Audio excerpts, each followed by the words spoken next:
Hi, this is Mike Howard. Welcome to another edition of the Art of Ronin Leadership podcast.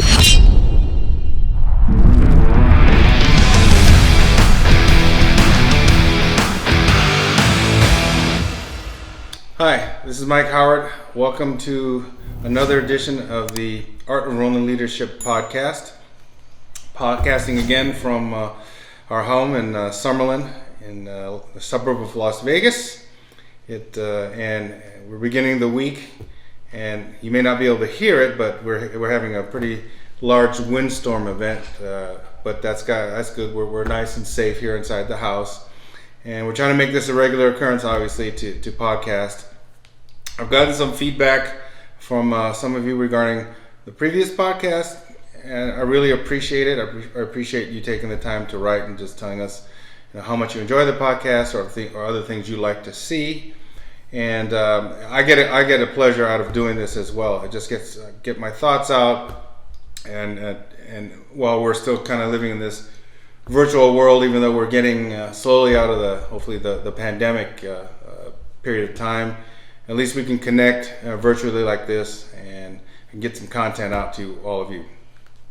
So I was thinking about what to do this week. The last few podcasts have been really me talking about different aspects of leadership, whether it's about relaxation or other things. But today I'm going to do something a little bit different, something that we've wanted to do for a long time when it comes to our podcasts, and it's really we'll want to do one of two things. We'll have guest speakers.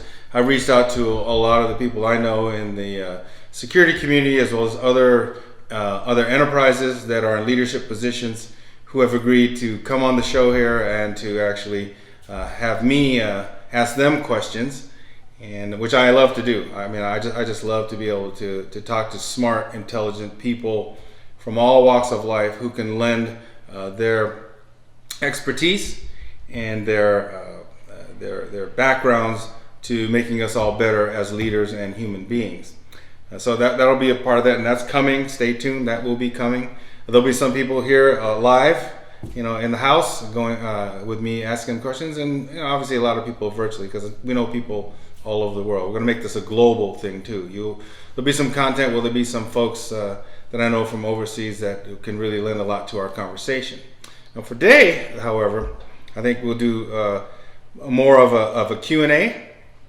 And I have my, we call her our daughter, Kayla Williams, Endless, as she's known. It's her real name. But she's a wonderful, dear friend of ours who consider a member of our family. She's also an owner of her own digital marketing company. Spent a lot of time overseas running that company, and now we're able to use her services as she's helping to market the book, The Art of Ronin Leadership, and also the podcast, and a lot of stuff you see in social media is due to Kayla and her team. But we thought it'd be a really great idea, because I believe at some point in this podcast, I'm going to be interviewing Kayla, because I want to know what's in the mind of next generation security. I'm going back to my Microsoft days. Next generation leaders. But for today, Kayla has come up with some questions that she wants to ask me. Hopefully questions that all of you might be interested in terms of whatever. I have no idea actually what she's written down. I just kind of challenged her to go ahead and write questions, and then we're just going to have a conversation here. So I guess without further ado, there's Kayla.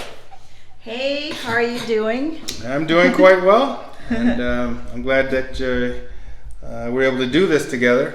We've collaborated obviously on a lot of different things, but this is the first time we've actually done something on camera, on audio, just the two of us kind of hanging out and talking about things. So I'm really interested. Correct. So I hope you're ready for my questions. Well, we'll see. If not, I can't escape, because you're blocking the way I can get out of here. So. Yep.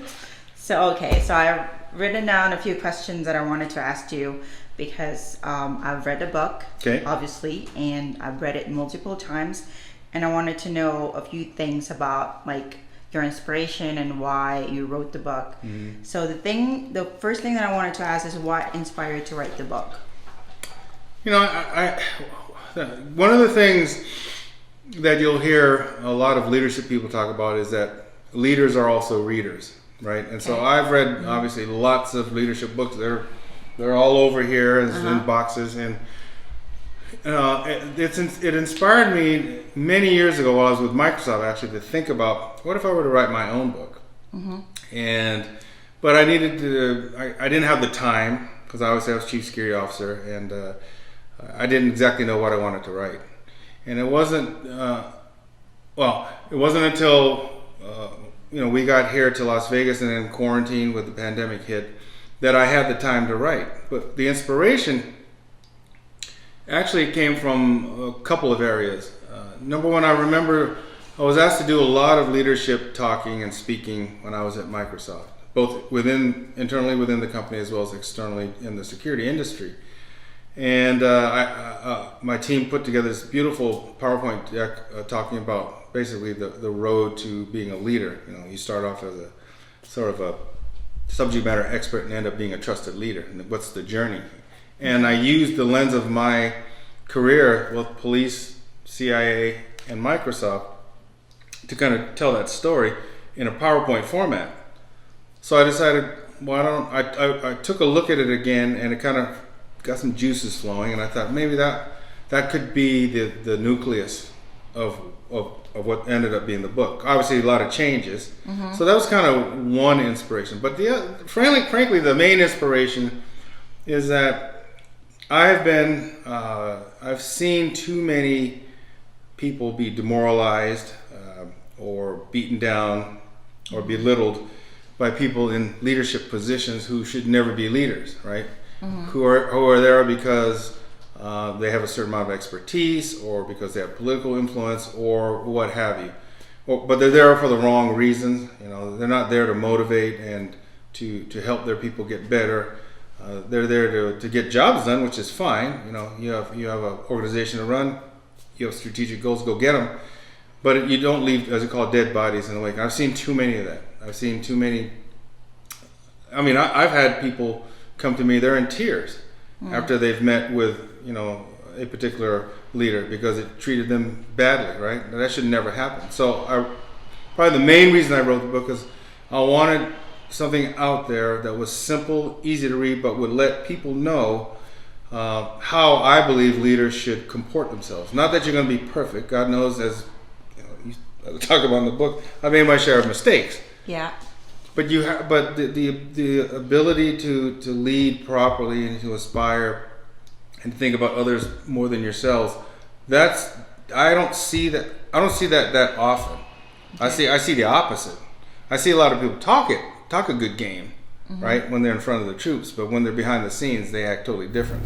So I guess the third inspiration was there are a lot of really great books. The ones that stuck with me the most have been told more of in a story format. There are a lot of books on business, but really theoretical. And after a while, I think it loses people. What I want people to do is read the story. And within the context of the story, being able to, I can glean some leadership nuggets here, or I felt what you felt, Mike, here at some time in life. And so I think those are the main reasons why I was inspired to write the book. But probably if you ask me to stack rank, the main reason is I think there are too many bad leaders out there that need to read it and learn from it, hopefully, Correct. Yeah. Or at least they can confront themselves and see what they're doing wrong and see if they can, do something about it. That's why.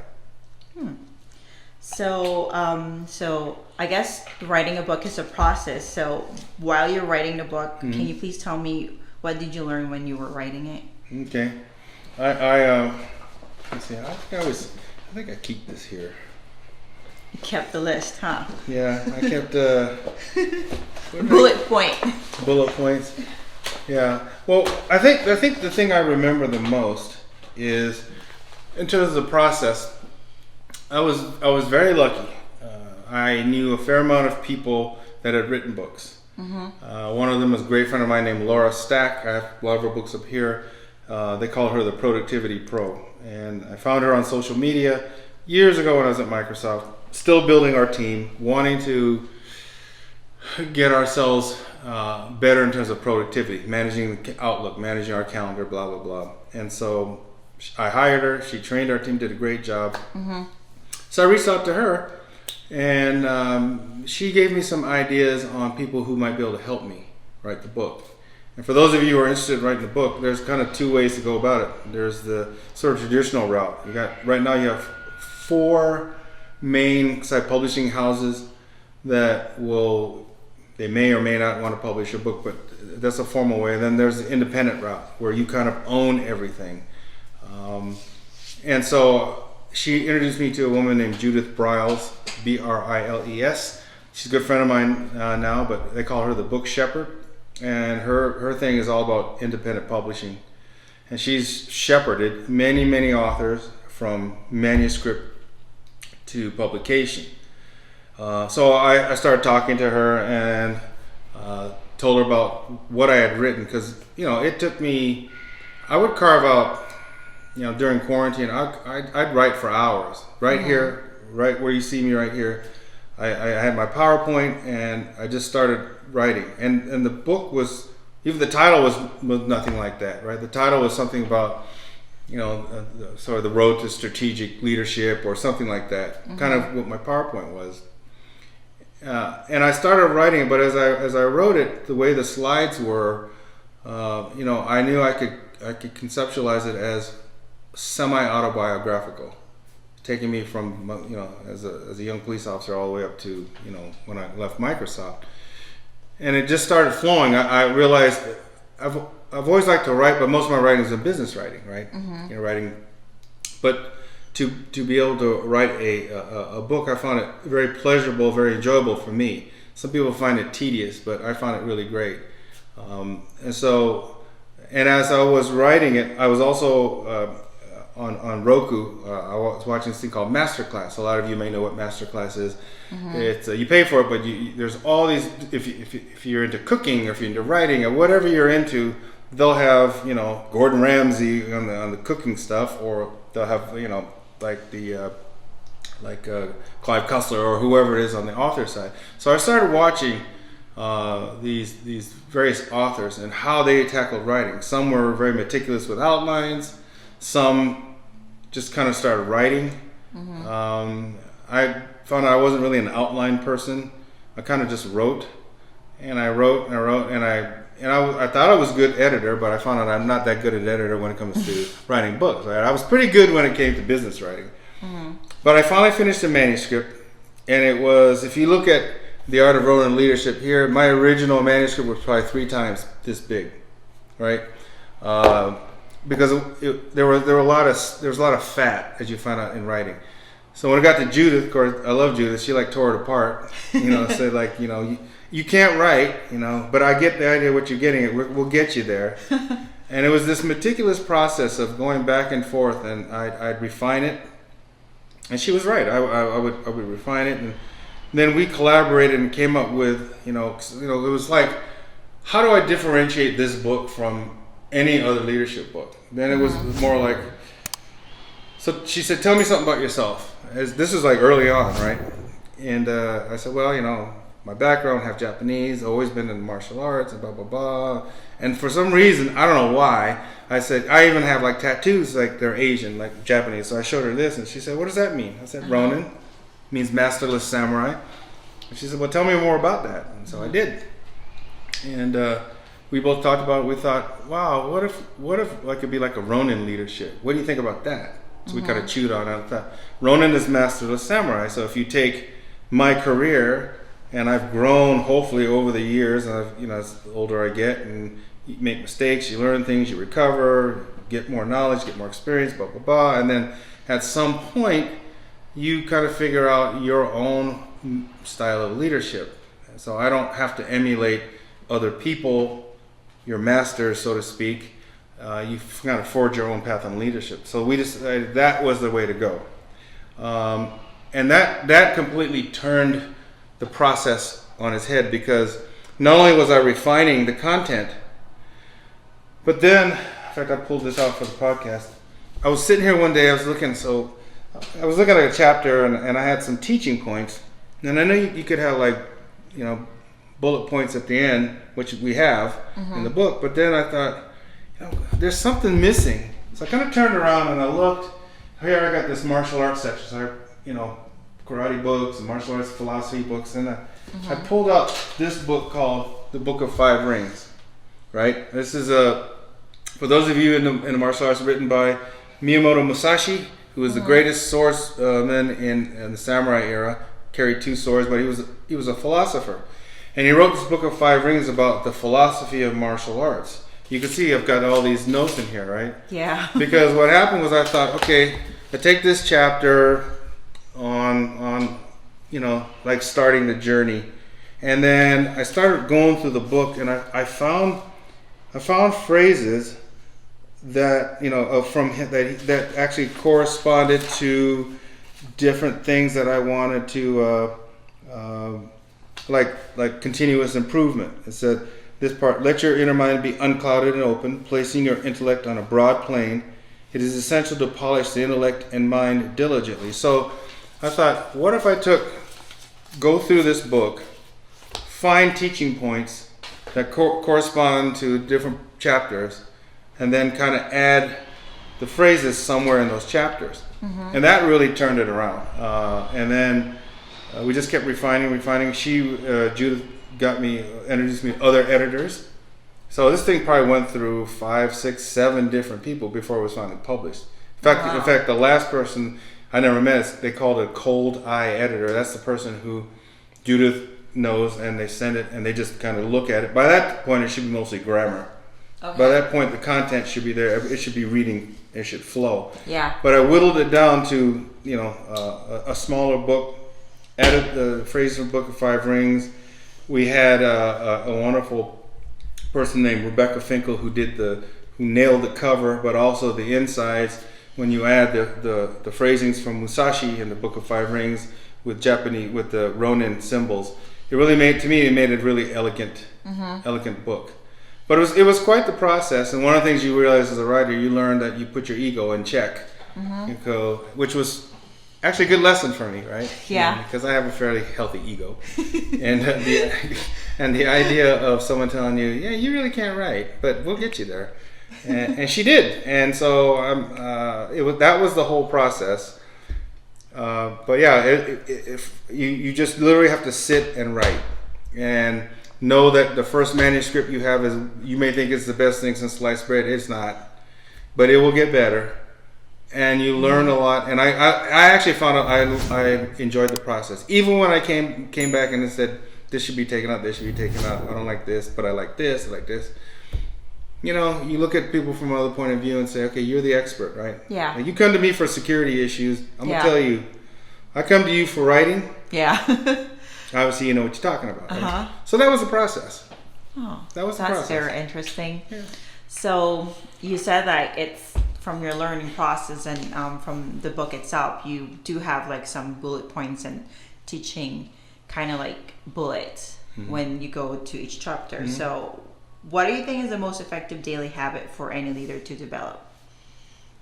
Oh, that's a great question. In fact, I've never been asked that question. The most effective daily habit. For me, the most effective daily habit was really, frankly, how you organize your day, right? And it seems simple enough. Oh, I know how to organize my day. I've got a calendar, Outlook, or iCalendar, or Google, or whatever, and I know the meetings I got to go to. And that's not what I'm talking about. I'm talking about strategically looking at your day and what are the most important things you have to get accomplished that day. Which something it gets lost in translation. And I wrote about it recently. It's like most managers or leaders or whatever you want to call them. I make a distinction, obviously, but most people that are in authority positions, like a lot of people, you'll have a list of to-dos for Monday, right? Or for Tuesday, and then you cross those things off. Real leaders really take a look back on a daily basis, take a look forward, I should say, on a daily basis and say, okay, what are the 2 or 3 things I actually have to do? I can do these 16 things and feel like I've accomplished something because the checklist is gone. But if you didn't finish that 2-year strategic planning, or you didn't handle this particularly sensitive personnel issue because it's difficult and you don't want to have to deal with it, right? Mm-hmm. Or you haven't pinged your direct reports to give you the information that they were supposed to give you a couple of days ago on their forecast for the budget for the next year. The hard things, right? If you haven't gotten to the most strategic things first, then you're not prioritizing correctly. And that's the habit you need to get into on a daily basis as a leader, is forget all this other stuff. You'll eventually get to it. Yeah. And some of it can be important, but the other part of it is, have you delegated it? Do you have to do all these things? Yeah. Or have you delegated to other people who can do these things? But you really have to take a critical look. Your job is not to be spinning around looking at email all day long, responding all day long, worry about your checklist. Your job is to strategically run whatever organization you're in charge of. Now, if you're like me, chief security officer, then I have broader latitude to be more strategic. If you're my direct reports, a little bit less, but they have some. If you're working way down the ladder there as one of their direct reports, you have less time. You have more of the tactical to deal with. But for leaders, certainly you've got to prioritize your day. You can't do everything, but you can do the most important things that actually help your organization move the dial forward strategically to get to where you want to go. But I think a lot of leaders, it's human nature, right? If I look at, okay, so should I work with my business manager on planning my trip to Europe? Right, those are always fun, right? Kind of sit down and where are you going to map things out? Who are we going to meet? Or do I have to meet? Or do I have to talk to HR or talk about Jane and John who've done something, and you may have to fire them, or you may have to do something else, or they're a problem within the organization. Well, a lot of people opt for, let's do the travel thing. I'll get back to this other thing. Yeah. And they may not, or they let the problem fester. For me, also, it's if you get rid of the hard things, your mind is free. Mm-hmm. You're not going home thinking about, oh crap, I gotta go. I know I've got to deal with that personnel issue, And the next day it's like, what else can I find to delay it another day, right? Yeah. Yeah. So just do those things first, and then move on. To me, that's the number one priority, number one habit. Yeah. That's very informative.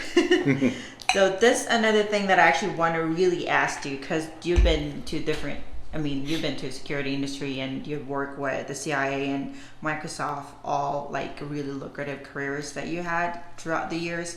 So what is the one decision that you wish you didn't make? That I didn't make? Yeah. You're asking some good questions. Told you I did my homework. You did do your homework. One decision I did not make. You wish you did not make. I wish I did not make. Yeah.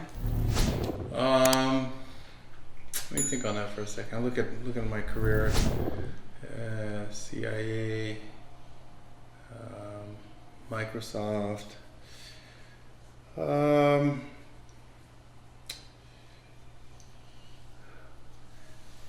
That's a good one. I think it's going back to my agency days, maybe. The one decision I wish I did not make. Because you do have a really colorful career. You've traveled the world. Yeah. You've seen a lot of people. Yeah. One decision that so you're saying something that I regret I made? Yeah. Basically, I regret I made the decision.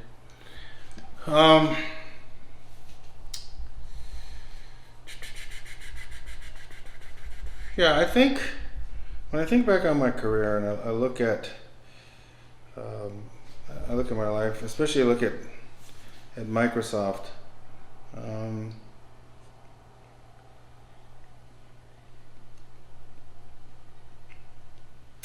That's a good one. It's a good one. I never had anybody stump me. I'm gonna get to it though. I'm gonna find it. One thing I regretted. Yeah. Okay. So I think in as I was in the agency CIA, and I ran a lot of different groups operations, during that time. And there was this one time, obviously I can't go into it, it's classified, but there was this one time where I was overseas, and an individual was out there with their team, and he made a horrible mistake in operations. So much so that and then he lied about it to my boss, and then eventually confessed that he made this mistake. And then I ended up having to kind of talk to him one-on-one, because I was kind of senior. I was responsible for that group coming in and that kind of stuff. But luckily I helped resolve the problem once I found out about it. But and this is someone I had known for a long time, years before I'd gotten to the Philippines. So I was there in 89 and 91, 92. I met this gentleman in 1980. Okay. And I talked to him. I liked him, even though I know he made a mistake. But I guess I kind of wrote him off, right? I kind of wrote him off as that, I'm not gonna, I don't respect you anymore, and I don't, you shouldn't have done this, and I kind of, it wasn't until later in life we kind of, because you kind of move around all over the place, and you eventually intersect with people that the agency. But, I kind of cut him off, as a person. And then later on, as I got older, I was still in my 30s, right? Yeah. And it was so I needed to put myself in his shoes, which I tried to do later on in life.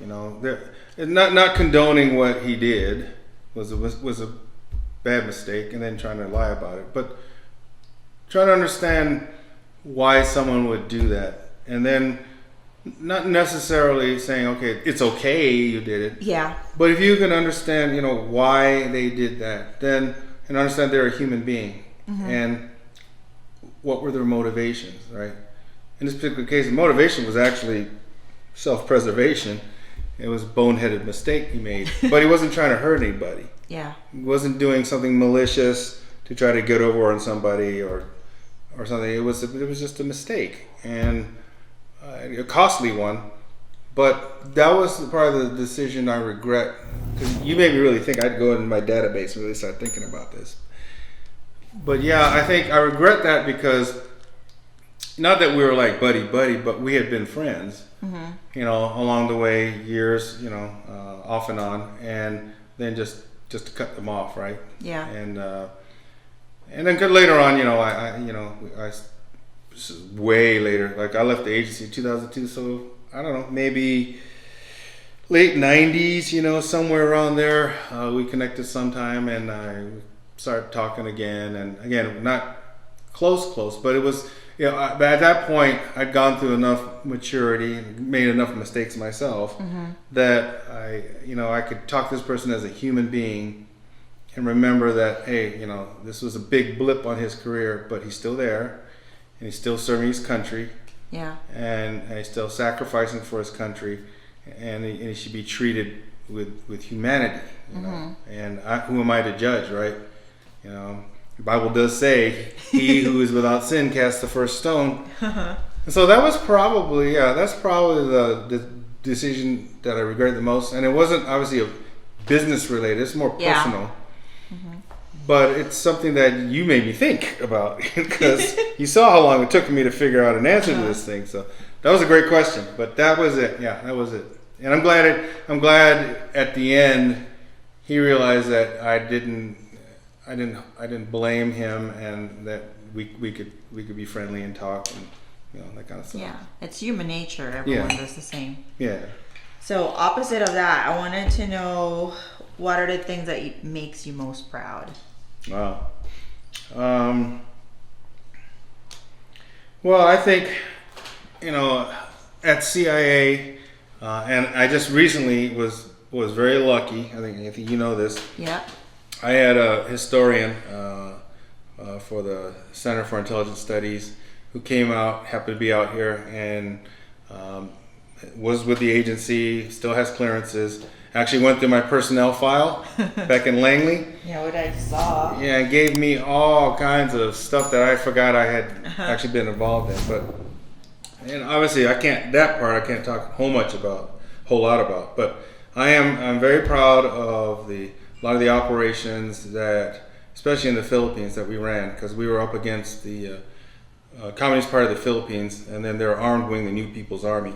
At that time, there were two huge military bases of strategic importance to the United States. Clark Air Force Base, which is about an hour outside of Manila, where we were based at the U.S. Embassy, and then Subic Naval Base, a little bit farther out.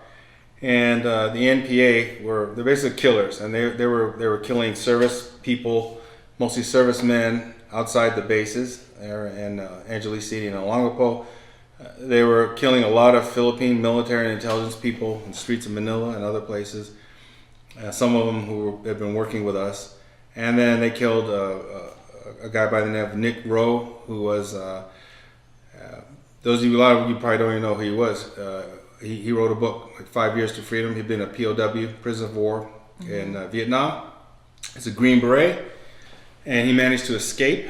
And his skills that he learned, that he used, are actually taught today to special operations people and military people, called survival, escape, resistance, and evasion.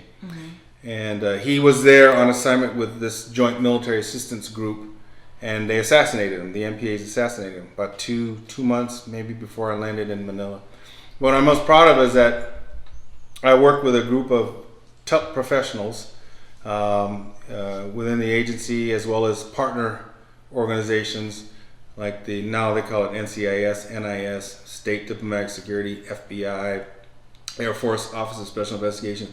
We all collaborated together to protect our people and to make sure that those things weren't going to happen again, especially to Americans.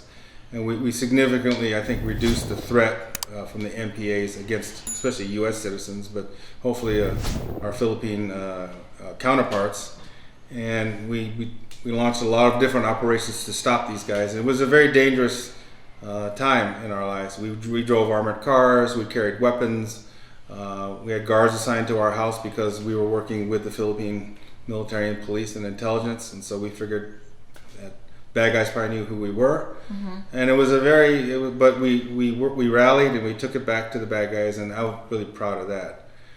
On the Microsoft side, I'm proud of the fact that really proud that I was able to be hired to run the Executive Protection Program my first year at Microsoft, and interviewed by Bill Gates, and helped to revamp that program to make it professional, and Gates was appreciative of our efforts.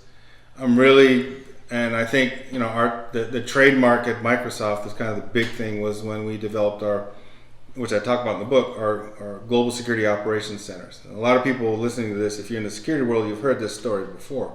But if you're not in the world, you haven't heard that before. So first we had to reorganize global security, which was kind of a mishmash, and they had no cohesive central strategy. And frankly, some of the people that were there probably shouldn't have been there. So we found the right people to be in our organization. We globalized, and we put people around the world, but we didn't just send people like Americans to Istanbul to run our Middle East operations in Africa. We hired people from the region, that spoke the language, knew the culture, to drive our operations there. So we wanted an international look. So we did that. But the other thing was these operations centers. We were the first ones to develop 3 interconnected operations centers.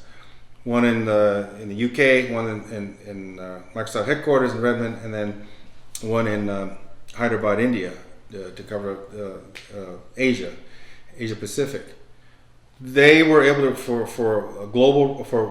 security response operations in their areas of operation, but they were interconnected. So if for some reason Hyderabad got knocked out or Redmond, Washington got knocked out, each corresponding one could take over all operations, meaning that If Redmond went out because we had a windstorm today. Let's say Redmond gets knocked out from an earthquake. Hyderabad or the UK could manage all of our operations in North America. They could leverage any camera on our campuses, all of our campuses in North America, Latin America. They could lock down the doors remotely. They could actually dispatch our officers based on the technology we had from Hyderabad in Redmond. So we had true continuity of operations. We could locate any employee anytime that we wanted to. If there was a bombing in London, we would know in less than 30 seconds how many travelers are in the area, how many people are located in the area of operations. We could message to them. We had all this technology that we leveraged that had not been leveraged in that way before. Other companies now have those GSOC capabilities, but when we did it, we were the first, and we saved, I think, a lot of lives, helped a lot of people, and then we were able to monetize that as a cost center. Traditionally, like finance, security, legal, we don't make company money. We actually suck money out of the company. So right, so we're not a profit center. We don't make money. We turned that around. We were able to talk to our sales folks at Microsoft and say, instead of you bringing, let's say, Kayla, you're with XYZ Corporation and you're here in Redmond, Washington, to go through a series of briefings on our Microsoft Office suite, PowerPoint, Word, blah blah blah. So our joke was instead of going to our executive briefing center and listening to a boring PowerPoint about PowerPoint, bring them to the GSOC. We came up with this great demonstration of all of our capabilities based on Microsoft technology and our partner products. Showed them the power of the software.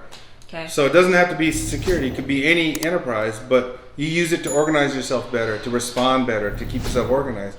So the idea was, okay, sales folks, if Kayla's team came out and we helped you make the sale, would you each give us credit?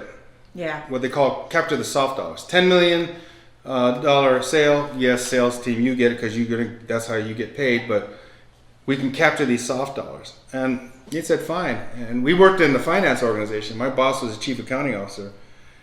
And once this thing got rolling along, it became its own vertical. Sales was bringing us people all the time, and we were credited with bringing in probably millions and millions and millions of dollars into the company because of our efforts. And again, it was the first time that any security entity like ours had tried to do anything like this, and we globalized it. So we used to have our executive briefing centers all around the world, right? Yeah. And Microsoft Technology Centers. We had people located around the world that could give the same demo because you could do it remotely. Yeah. And again, credit for international sales. So that was something that we're really, really, really proud of. And I think the third thing is that going back to our bread and butter, which is security. We evacuated people in times of crisis. We saved people. We were responsible for helping, along with partners, to get people who were kidnapped, freed. We stopped people from doing threats of violence against Microsoft employees and executives. We made Microsoft employees feel safe when they were traveling. And I still hear that feedback from people that are still at Microsoft, or they may have left, but we've kind of intersected in different ways, and they say, hey, I remember you and your team always made us feel safe before we went overseas. We always knew you guys were there to take care of us. And I think the higher ups finally understood over a period of years the value of what we brought to the table, and I think our reputation in the global security community was very, very high. We were always asked to speak. We were always asked to be on panels, not just me, but also a lot of members of my team who were exceptional. They were exceptional team members, and I think those are the main things I'm really proud of. That's really awesome, because I've heard a lot of stories about you doing this stuff, but hearing those is really great. But aside from that, I wanted to know what is the most important risk that you took and why? Yeah, that's easy. That's an easy one. So I had 22 years at CIA, and the way it worked out there, you needed and there was this formula for getting sort of your retirement and benefits, and I only needed to stay a few more years. Yeah. And it was more of an age thing than anything else. I think I left when I was, I don't know, maybe 45-ish. You know, I'm bad at math, right? And even though I'm half Japanese, I'm lousy at math. But yeah, I only needed to wait a few more years. But a couple things. Well, one thing that really happened was I had been promised onward assignments to. I was at one particular location as the chief. I had been promised an onward assignment to either Wellington, New Zealand, or to the Philippines. Yeah. And I applied for both. I got both. I chose Wellington. It was given to me. But you know, there's politics, and someone got to somebody else, and then you know, personnel calls says, Mike, you know that assignment you have, you don't have it anymore. You know, so then my then wife at the time, Karen, and she had 25 years and retired, took an early retirement in the 90s. You know, kind of had a, you know, sort of a, I don't know, come to Jesus talk about, okay, what's next? Well, probably go back to DC, but I kind of been there, done that, don't want to do that again. And it kind of left a bad taste in my mouth. I mean, well, I wasn't the only one it happened to, but it was kind of like, yeah, that's not fair after all these years, because I was senior by then, right? Yeah. So then I started exploring the private sector. I reached out to a guy that I worked with at in Manila way back when. He ran the NIS office there. We collaborated on a lot of joint operations. But he was the only one I knew that had actually made the transition from public to private sector. He'd left to go to a big company called Kroll, which does a lot of corporate investigations, and then he started his own company. So I reached out to him, and I still talk to him today. I talked to him a couple weeks ago, and he said, "Hey, look, Mike, I enjoyed making the transition, and so he, you know, I guess through him and talking to him." Kind of came to the conclusion that I guess my years of government service was over, because I kind of did everything I wanted to do. Yeah. And I couldn't imagine going back to headquarters, and it would have been fun to some extent, and then so made the decision to explore the corporate world, right? And went through the processes of what I can say, what I can't say to corporations, right? Because I'm still, you know, with the agency. And then I pulled the plug, and I remember there were a lot of my colleagues couldn't believe it. Saying, "You only got a few more years, right? You get full retirement." Even I remember to this day when I was turning in my badge and other things to personnel the day I left, they were trying to talk me out of it. Are you sure? Are you sure? Like, just suck it up. Just suck it up for a couple more years. But I said, no, I've kind of made up my mind. I've explored what might be out there, and so I went out there basically with no safety net, right? I took what I had amassed at Microsoft, at the agency, but I didn't know what was out there. And eventually, through a headhunter, was able to navigate to Microsoft, right? And again, you know, what they'd offered me was director of executive protection, a new position. I knew how to do executive protection, obviously, but I didn't know anything about the private sector. But and I know that unlike the public sector, you can get fired, from the private sector, right? There's no like, okay, let's just write a mediocre performance review and just you go on to the next unit, right? Yeah. Like they do in the public sector. So that was the riskiest decision I made. Now it turned out to be the right decision. Whatever from a financial perspective, it worked out, and then obviously from a career perspective, it worked out. But it was certainly risky, and maybe I didn't think through all the ramifications because I was younger. But something just felt right about the timing and doing it, even though I was so ignorant about the process. When I first talked to the headhunter, who's a good friend of mine, Jerry Brennan, I asked him, so how much do I have to pay you? He says, you don't pay me anything. It's the companies that pay me to find people like you. I didn't know anything about the private sector. I'd worked with them a little bit in one assignment, but I really didn't know much about them. But yeah, that was the riskiest thing I ever did in my entire life, and luckily it worked out. Yeah, it did actually. Yeah. And now you're writing a book about it. because you've been into leadership roles like since the beginning, so I wanted to know actually like describe your leadership style. It's evolved. I think my leadership style is, number one, it's certainly the first word that comes to mind is inclusive. So I try to be inclusive in terms of in a number of ways. Inclusive of the direct reports who work for me, like including them on decisions that are going to affect our entire organization or especially their organization. It's not so much command and control. I mean, I was used to that style of leadership at the agency. The agency is, we consider like almost a quasi-military organization, right? If the boss says do it, you do it. And I found out in the private sector, if the boss says do it, well, it depends on how much influence they have over you, or there's a lot of factors that go into it. Certainly, you'll do it most of the time, but it's not that strict command and control. So being inclusive of your team on decisions that are going to affect their operations or our organization, but also inclusive in terms of our partners, because we don't work in a vacuum. So global security, as we built it up over the years, was a big organization. But we had a lot of dependencies. We had dependencies on HR, we had dependencies on legal, we had dependencies on the businesses that we supported, both here in the United States as well as overseas. So our ability to effectively do our job meant that we had to include them on critical decisions that would affect their area, whether it's Europe or Asia, or we're going to do something and HR might get involved. So being inclusive that way was important. There's too many times when organizations and leaders silo themselves. And so when decisions are made in a vacuum, then there's that kind of oh shit moment later on as the process, like, oh crap, we should have brought in legal.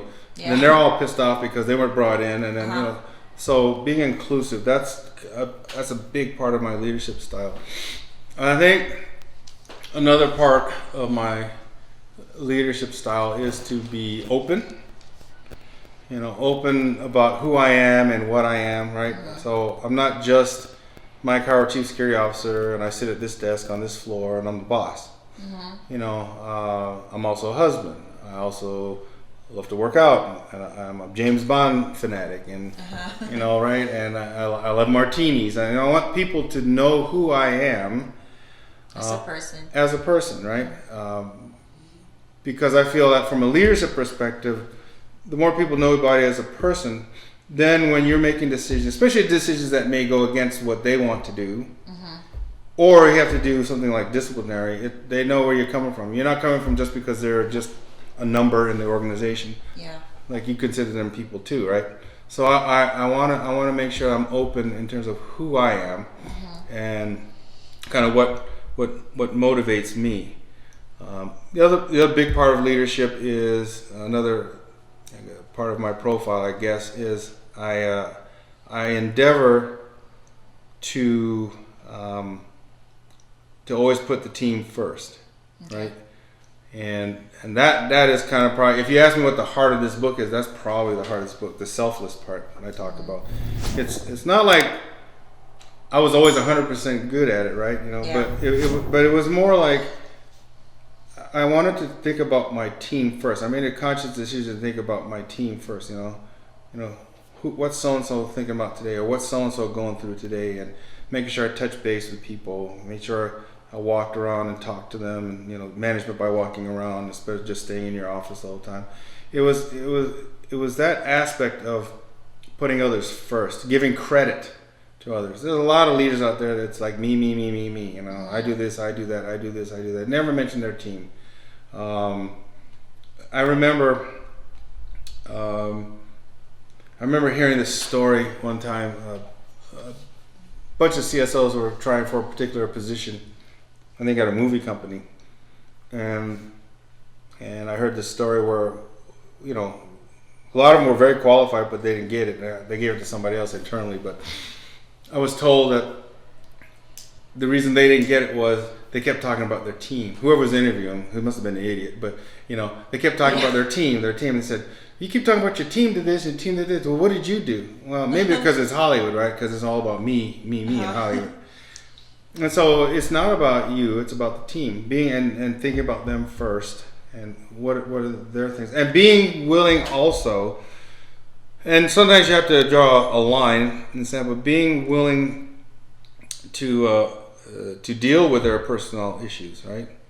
I mean, we don't live in a vacuum. The people working for you are human beings. They may have health problems. They have marital problems. They've got issues with their kids. Or they have issues with one of their direct reports that they can't handle. Those come to your desk. And you can't say that's not my job or handle it. Yeah. You've got to handle it because you need to make sure the safety and health of your organization stays firm. So I think that's a big part of it. My leadership style is also about learning. I read all the time. Back in the day, I used to read leadership books, articles. I'd pass them off to my team. I'd buy them books. And also, just the ability to see how other leaders think about things. There were certain people like Colin Powell, Jack Welch, Condi Rice, other people that I admired a lot more than some others, but you always learn. So I think for me, I would see too many leaders that they stopped learning. They wouldn't read books because they thought they knew everything, right? And so, my leadership style was sort of continuous learning. Leadership style also is about keeping your ego in check, right? You need to be confident as a leader. I always say that, with all the kind of nicey things I talk about, selfless and all that stuff, you have to be confident. You have to know that when the rubber meets the road, you're the one on the hook to make the critical decisions. You're the one that has to make the critical personnel decisions or whatever, or budget saying, sorry guys, your budget's cut by 5% because that's what's happening on high and you got to live with it, figure it out. But that being said, you have to, you have to get your ego in check. So a lot of emotional intelligence training went into me as a leader and to my leadership team. So we knew ourselves better, we knew each other better, and we didn't just criticize each other because they didn't like this, that, or the other. You kind of understood. Try to get back to that example I told you, but you asked me the thing I regretted the most. And then I think another aspect of my leadership profile, leadership traits is that I truly like people, right? And I know why I want to be a leader. Yeah. And I think that's critically important. You have to understand, why do you want to be a leader? Just because you want the chief title or president or VP? You want the money? You want the power? A lot of that goes into why people want to be, but you have to really ask yourself, why do you want to be a leader? Because a true leader, there's sacrifice in being a leader. To put yourself out there, you get hurt sometimes by your direct reports. Things don't happen the way you thought they were going to happen. You may have to let someone go that you truly like as a person, but that's the way the business runs. If you're very impersonal and you really don't want to lead people, don't really care about them as much, you just want to get the job done, then those other kinds of things like firing and all that stuff, it's not going to hurt as much because you don't really care about them anyway, right? They're a number. So, but a true leader is somebody that is invested in their people in good times and bad times. And so I think it's a big part of my leadership portfolio. And humility is probably the last thing, right? Like I said, I can be as conceited as the next person, right?